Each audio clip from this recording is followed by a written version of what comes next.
Muito boa tarde, meu amigo, minha amiga, você que curte a página de Facebook da Gazeta de Araçariguama. Hoje é terça-feira e nós estamos aqui tendo a alegria de receber aqui o nosso amigo de muitos anos, o Alexandre Barroso, Alegria minha. que inclusive já foi colunista da É Gazeta de verdade. Araçariguama. Você escrevia a coluna Condomínios, É né? verdade. Escrevia de condomínios e escrevia também uma de publicidade, mas tinha de condomínios, teve uma de política, foi muito bacana.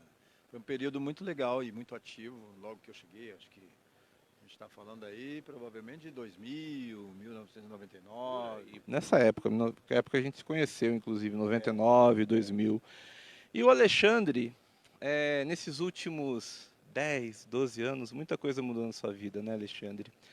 O Alexandre hoje ele está com 60 anos, né? sessentinha, Sessentinha, sessentão. sessentão.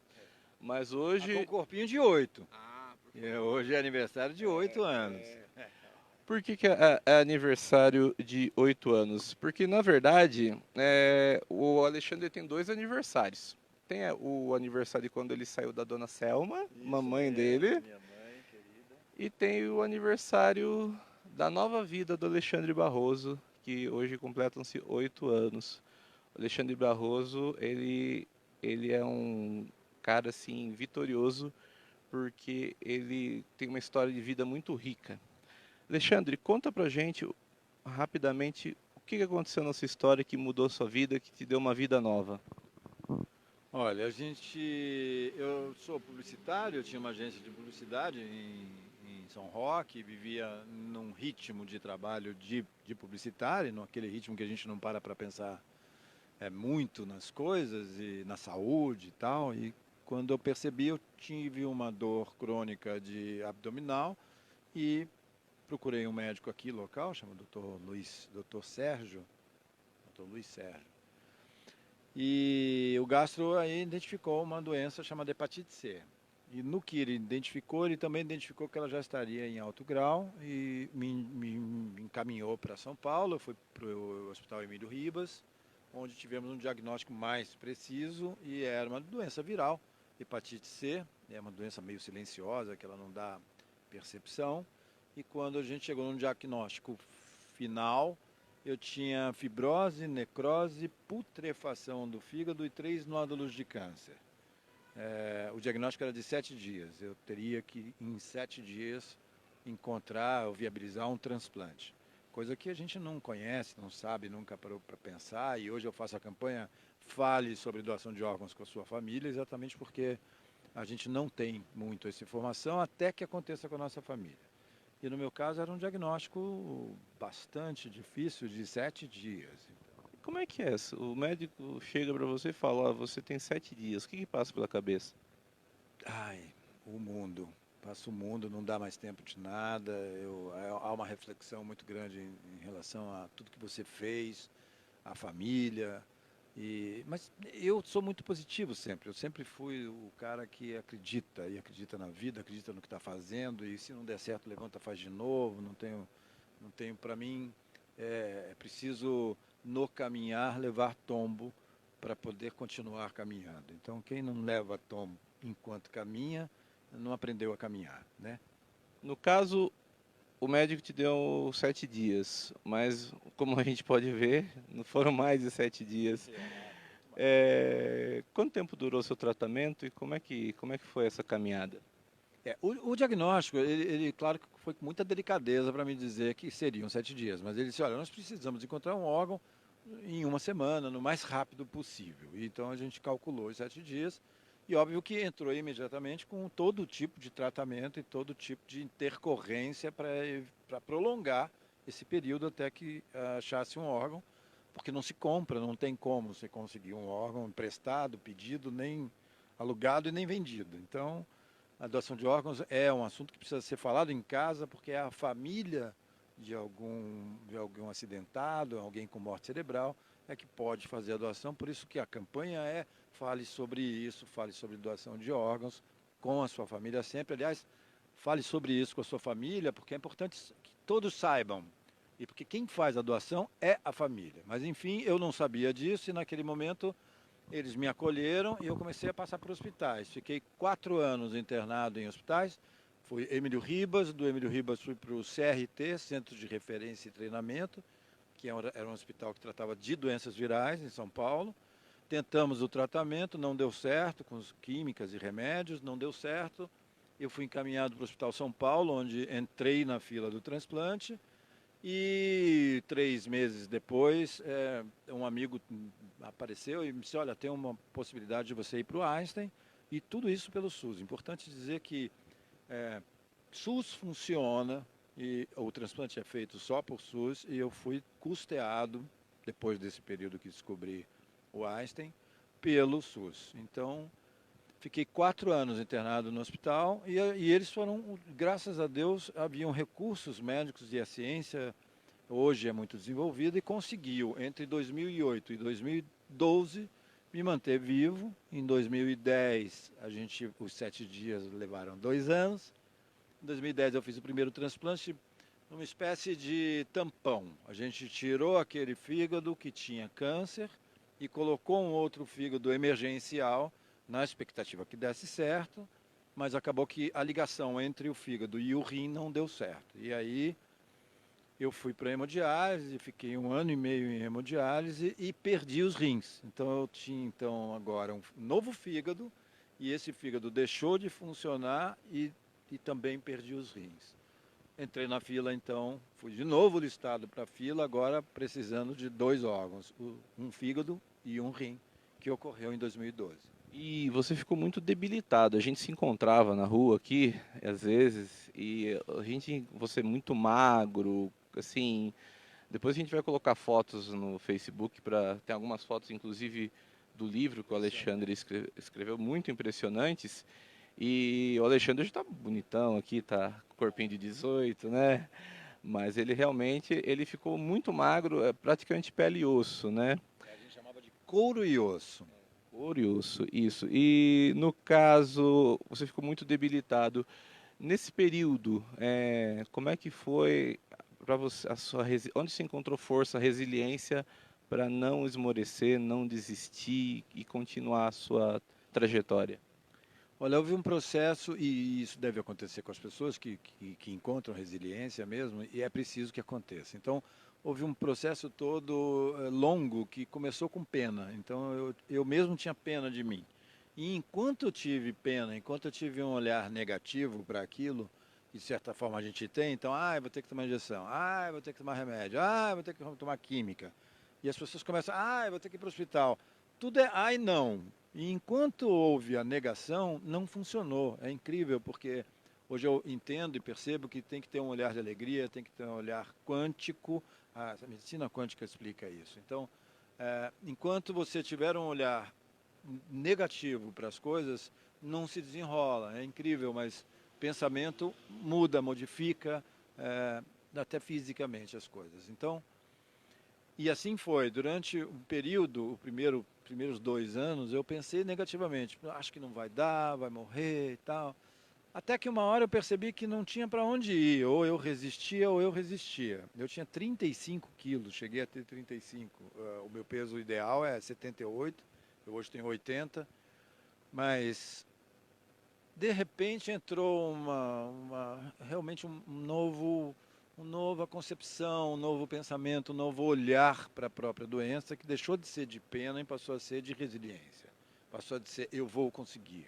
E comecei a perceber que tinha gente muito pior do que eu ao meu lado. Ao longo dos 2 anos eu tive contato com muita gente que estava nos corredores dos hospitais por onde eu passei, gente que estava mesmo em situação muito deplorável, pior do que a minha, ainda que eu tivesse 35 quilos. E eu passei a ajudar essas pessoas.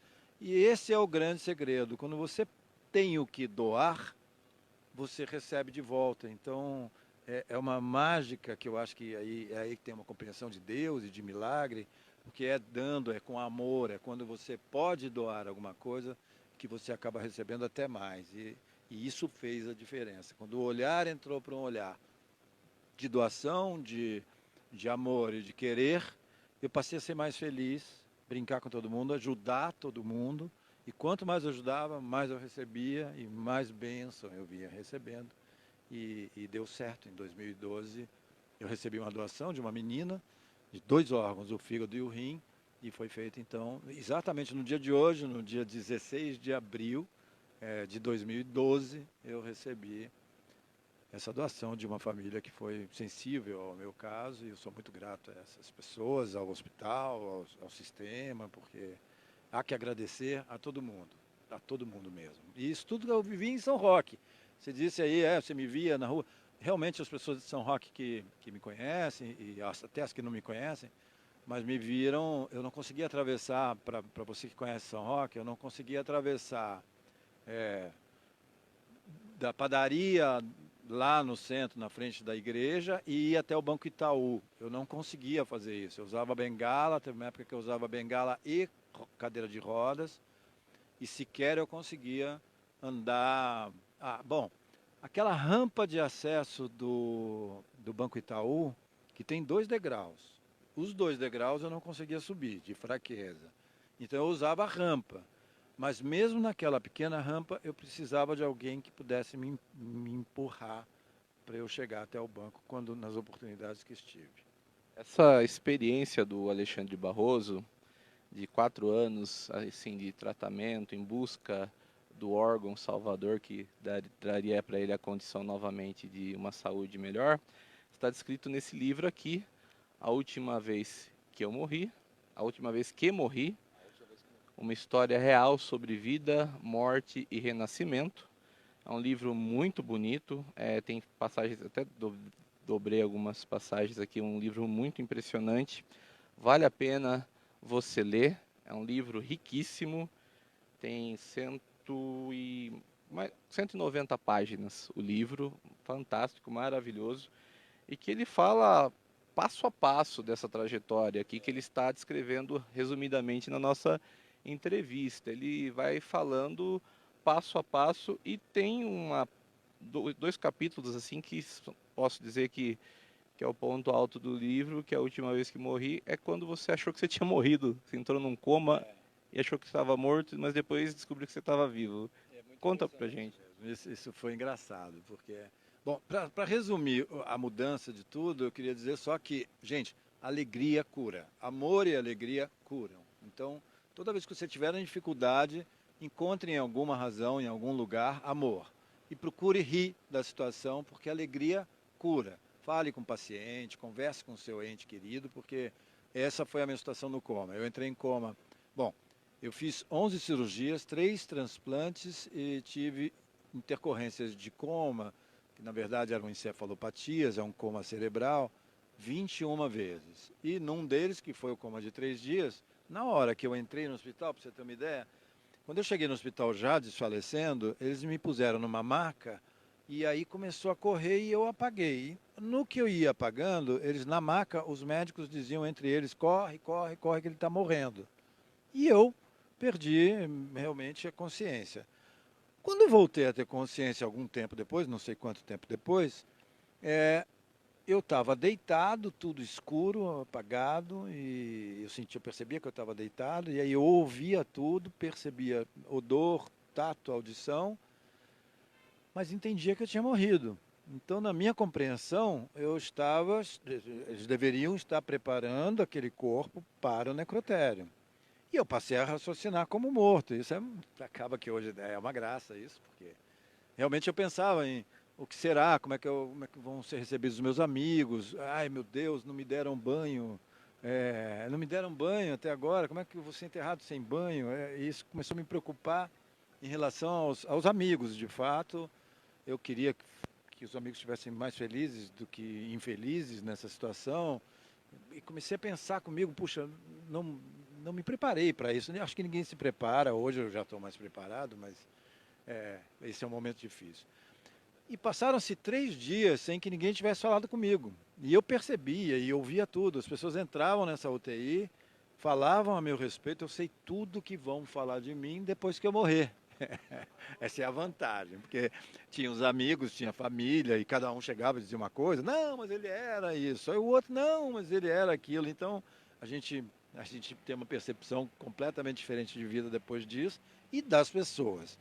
E passei, enfim, 3 dias dentro desse coma, até que No último dia, o meu filho entrou, no terceiro dia, meu filho entrou na UTI de manhã cedo e perguntou ao médico quando que eles desligariam a máquina, porque, meu pai não gostaria de ficar nessa situação, é uma situação muito... Então, quando é que vocês desligam as máquinas? E aí o médico ao meu lado, eu ouvi ele dizer que não desligaria, porque eles tinham feito o procedimento de morte encefálica, então ele disse, olha, o seu pai tem funções neurais, o coração dele bate, ele respira, ele está vivo. E essa foi a notícia, porque eu até então estava acreditando, só podia entender, eu não tinha reações, porque eu entendia que eu estava morto. Quando eu ouvi o cara dizer, seu pai está vivo e ele respira, eu comecei a ouvir a minha respiração, o batimento cardíaco. Foi muito engraçado e foi uma surpresa. E aí eu levei umas 3 horas elaborando o que falta. Então, se eu estou vivo, eu preciso acordar, preciso onde é que eu tô. E aí levou 3 horas para que eu recuperasse os sentidos total e pude me apresentar, vamos dizer assim. Como é que você avisou que você estava vivo? Muito louco, porque aí aconteceu uma cena engraçada. Eu sei porque eu li o livro, agora conte. É. Aí assim, aí eu acordei e quando você está muito próximo de morte, eles conhecem, os médicos conhecem, um negócio chamado espasmo medular, que quando a pessoa está realmente em situação já de morte, pode ocorrer espasmos medulares e por isso eu estava amarrado numa maca. Por quê? O cara pode se debater. Existem casos de pessoas que quando vai vestir o ente, tem ar dentro do ente, aí soltam arroto. Então, há situações muito delicadas e que levam a crer até que talvez a pessoa estivesse viva, né? Então, o que estava acontecendo é que eu tinha uma situação de 35 quilos. Estava há 3 dias em coma total, absoluto. Quando eu abri o olho e amarrado, eu não tinha como dialogar, como falar. Eu tinha um tubo enfiado na minha garganta, eu tinha braços amarrados e entubados, pernas amarradas, umbigo entubado, todo entubado, nariz entubado, eu não tinha como falar. Minha única comunicação era olhar para quem chegava perto, e os enfermeiros e médicos sempre têm uma caneta no bolso. Então, deitado na minha maca, eu olhava para a caneta e para a minha mão amarrada. Então, eu olhava caneta, mão, caneta, mão, caneta, mão, e eles começaram a achar que eu estava tendo espasmos medulares. E aí eles não acreditavam que eu estava vivo, eles acreditavam que eu estava morrendo. Pode chamar agora, chama a família que esse cara está morrendo, porque é espasmo medular. Até eu conseguir convencer essas pessoas de que eu estava vivo, foi preciso que entrasse uma outra pessoa que não tem o conhecimento literal e que então era uma moça que só colhia o sangue, a moça do laboratório, e aquela senhora, eu de novo olhava para ela, olhava para a caneta, olhava para a mão, olhava para a caneta, olhava para a mão, e ela achou que era isso e me entregou, pegou a caneta, falou, o senhor está pedindo a caneta, e pegou um papel, botou na minha mão amarrada, e eu pude escrever, muito trêmulo, mas aí eu pude escrever, estou vivo, poxa. Então foi muito engraçado, porque aí ela levou esse papel e o corpo da UTI, né, hospitalar, que aí eles vieram e começou o processo de desentubar, tirar tubo, tirar, enfim. Aí eu pude voltar a falar. Mas foi engraçado, que eu, além de ter achado que estava morto, quer dizer, eu morri 2 vezes. Foi mais uma vez que eu morri. Por isso que o título do filme, do livro, é a última vez que morri. Porque a primeira vez que morri foi quando eu tive diagnóstico. Morri de susto. Depois eu morri ao longo do caminho. Eu morri de dor, eu morri de tédio, eu morri de pena. Eu fui morrendo por vários motivos. E o último foi esse coma longo, e que ele foi o transformador também, porque depois do coma eu comecei a perceber que o limiar de vida é muito curto, então não dá mais tempo para ser infeliz. Eu já não tinha ali naquele momento, e hoje vivo assim, quer dizer, não há mais tempo para sofrer, para ser ruim. Então eu passei a ter essa resiliência, a ser muito mais feliz com o tempo que tinha, e isso me salvou. Alegria, cura. Com certeza. O livro, gente, eu indico, eu li, é um livro muito emocionante. Livro de 190 páginas e vai ter... chorando, viu? O livro eu fiz, levou 7 anos para escrever o livro, ele saiu no ano passado, fim do ano passado, meio do ano passado, e foram 7 anos chorando, porque ele é verdade pura, ele é exatamente o que eu estava vivendo, e a cada parágrafo eu interrompi, tiveram momentos aí que eu interrompi entre um parágrafo, entre um capítulo e outro, levar um ano, meio ano para voltar ao livro, porque foi bastante sofrido e bastante verdadeiro. Tem passagens bastante emocionantes, quando, por exemplo, você fala da bomba de medicamento que você tomou a primeira vez e que você pedia que se esquecessem de você. Depois teve a que você agradeceu que seus pais já não estavam mais vivos para ver esse sofrimento. Também, infelizmente, as pessoas que se afastaram de Aqueles você. amigos é difícil você, quando entra numa doença e com físico, visualmente adoecido, as pessoas se afastam, atravessam a rua, não querem te ver. Eu tive uma vez naquela pizzaria do Carioca aqui em São Roque, e eu tinha coragem, porque eu ia mesmo naquele estado verde, bastante difícil, eu queria ir, eu queria ir, né? Só que eu estava tão magro que, como disse Corioso, a bunda não tinha mais pele, não tinha mais músculo, não tinha mais gordura nenhuma. Então eu escolhi o Carioca porque na pizzaria do Carioca tinha aquele cardápio que ele é gordinho assim, com a pastinha de couro. Então eu juntava 3 pastinhas daquela e o cara não entendia nada que eu pedia. Por favor, você pode me dar um cardápio? Ele trazia, não, 3 cardápios. Senhor, eu quero 3 cardápios. Aí ele vinha com os 3 cardápios e eu juntava os 3 e fazia daquilo uma almofadinha, porque o banco, a cadeira do Carioca naquela época era de madeira e para mim eu não conseguia me sentar. Então entre eu ter uma almofadinha de hemorroidas e escolher um restaurante que tivesse um cardápio fino, eu preferi o cardápio fino, porque daí vinha com gostosura. Entendeu? E o Alexandre passou por esses vários episódios, é muito emocionante, eu recomendo a leitura desse livro.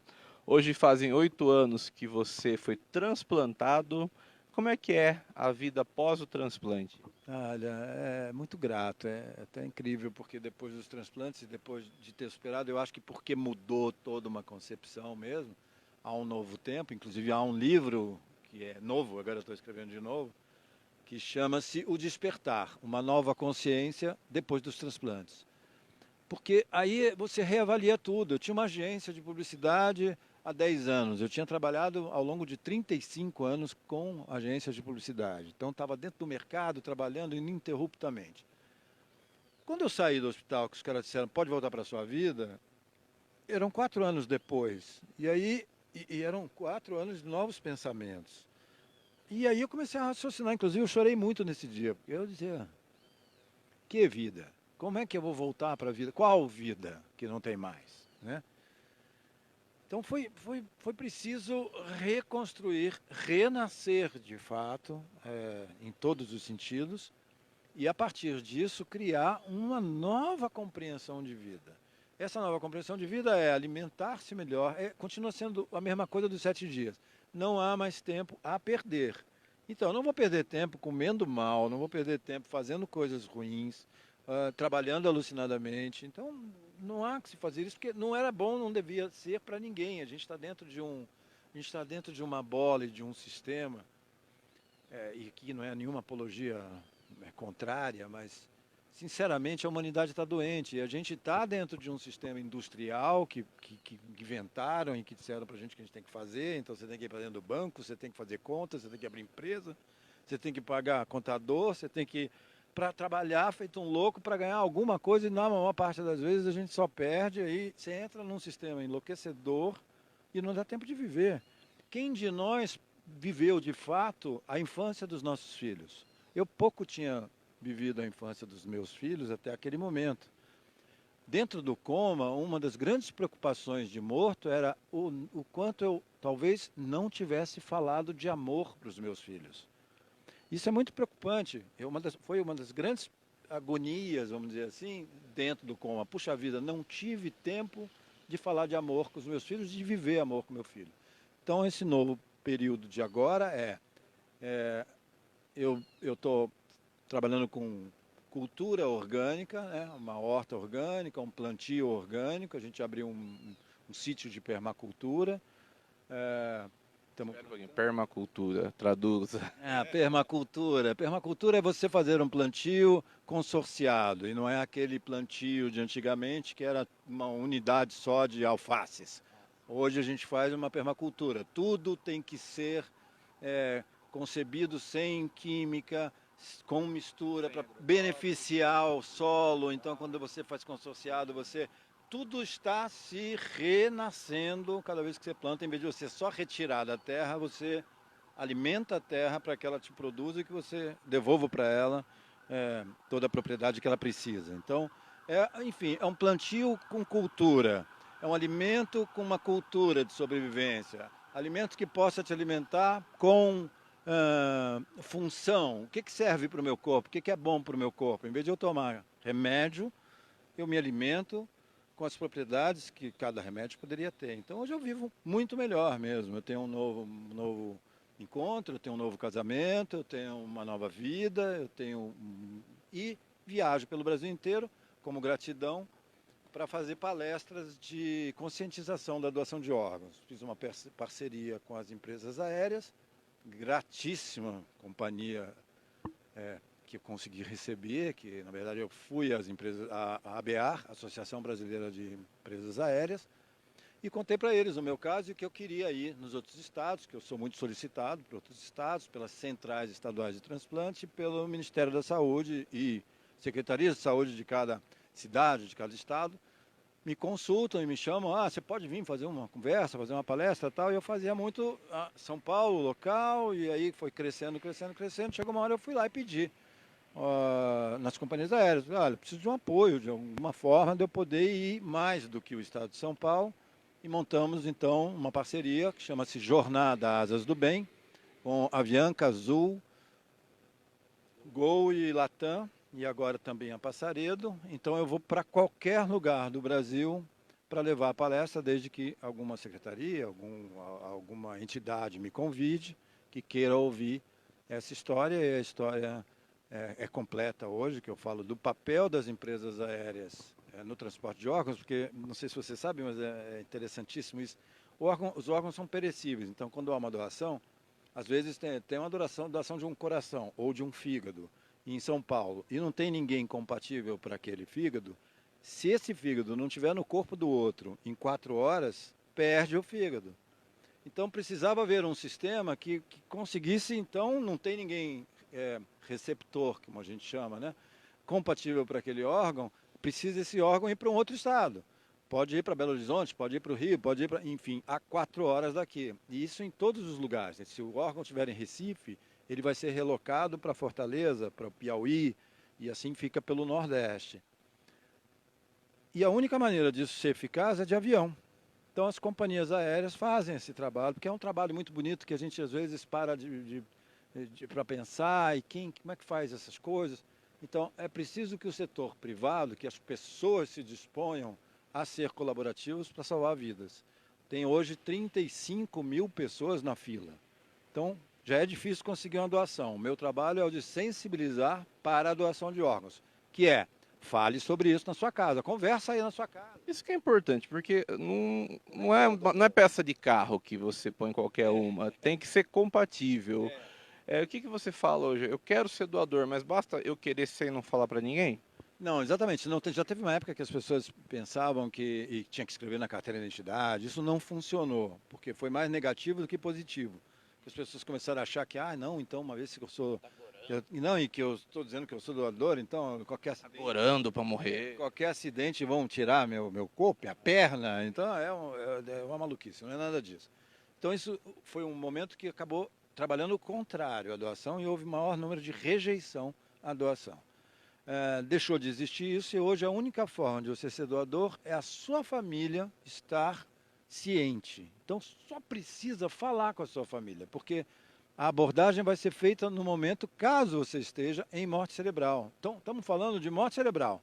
Morte cerebral é o quê? Um acidente de moto, um tiro, um AVC. Então você tem um corpo que parece, ou parece não, é um corpo que está completamente sadio, mas você tem uma situação de cérebro em morte cerebral. São feitos 3 exames muito, muito complexos, com 3 equipes diferentes, para atestar isso, com máquinas e com profissionais diferentes. E uma vez atestado, essa família é acolhida, a gente nem chama de abordada, acolhida. Então, no momento que é informada a morte cerebral, essa equipe vai chegar na sua família e e querer acolher. O que é que você pode fazer para significar mais o seu ente querido? O que o seu ente querido tinha falado sobre isso? Então, se a vontade do ente querido for respeitada e ele tiver falado isso dentro de casa, então a família imediatamente se torna doadora e salva cada órgão, no mínimo, cada doador, no mínimo 8 órgãos e salva 8 pessoas para cada doador. Muito bem. Quem quiser entrar em contato com o palestrante Alexandre Barroso, como é que faz? Obrigado. É verdade. Olha, inclusive o livro ele não foi para uma grande editora, ele foi feito mesmo com a vontade de fazer, eu que mandei imprimir. Ele é vendido só por mim, então eu envio por correio. Você pode falar comigo por WhatsApp. Eu tenho um Facebook, Alexandre Barroso. Eu tenho um Facebook e o Instagram Palestrante Alexandre Barroso. E o meu WhatsApp. Se você quiser aí, o meu WhatsApp é 997 997652517. Vou repetir. 11 997652517. Disque Barroso. Agradeço aqui o Alexandre Barroso. Quero aqui também dar um abraço para a nossa audiência. André Spoltori, Antônio Cícero, Éder Borba, Gabriela Oliveira, Ricardo Lima, Santiago Sardelli, Evelyn Nair, Simone Reis, Robson Navarro Diniz. Grande abraço, Alexandre Barroso e Jefferson. Outro para você, Robson. Luiz Santos, Fernanda Rodrigues, e um abraço também para o André Bocato e a Ana. Nossa, André e Ana, olha, vocês são maravilhosos. Eu comecei toda a minha história aqui em São Roque começou com o André e com a Ana, que me receberam lá na Gazeta, e eu entrei lá com uma pastinha, eu vinha de uma revista Interview, fazia a revista Interview em São Paulo, e estava chegando em São Roque, e fui lá bater na Gazeta e dizer, ô moço, olha, eu queria colaborar de alguma maneira, escrever.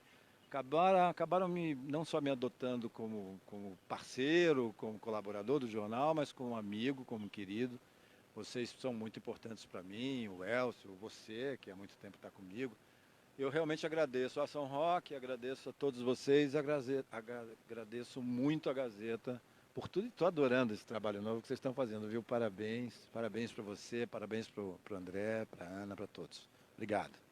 A gente fica por aqui, lembrando que você, nessa sexta-feira, ao adquirir a sua edição da Gazeta de Araçariguama, você também vai encontrar a entrevista na versão impressa da Gazeta de Araçariguama, aqui com o Alexandre Barroso. Compra o livrinho, pelo amor de Deus, porque eu hoje basicamente sobrevivo da minha plantação e da venda do livro, mas é importante ele chegar até você, porque é muito mais do que falar de doação de órgãos.